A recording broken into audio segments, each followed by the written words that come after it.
ګوره امریکا چې کوم دی دا خبره یاد وساته چې دا د مسلمانانو دوست نشي جوړېدلی او دا خبره د ذهن نه وباسئ.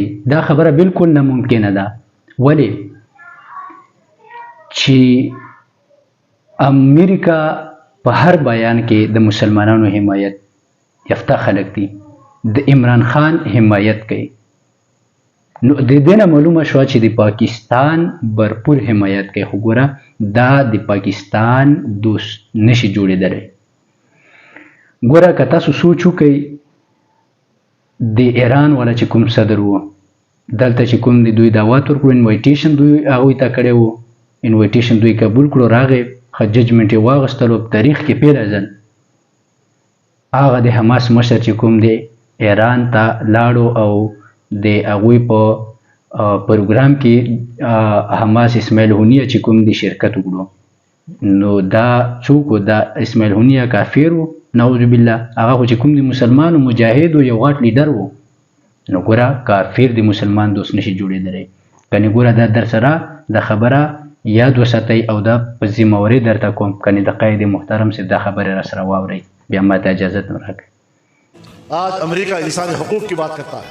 किस इंसानी हुकूक की बात करता है जब कश्मीरी इंडिया के दरिंदों के हाथों ज़बा हो रहे हैं, माओ बहनों की इज्जतें लूटी जाती है, इंसानी हुकूक को पामाल किया जाता है, तो अमेरिका मोदी के साथ खड़ा है।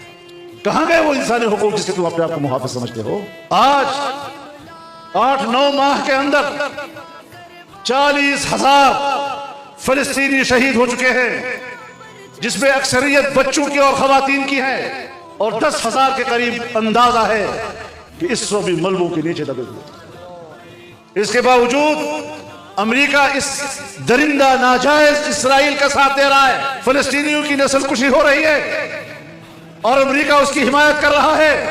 अमेरिका किस मुंह से इंसानी हुकूक की बात करता है?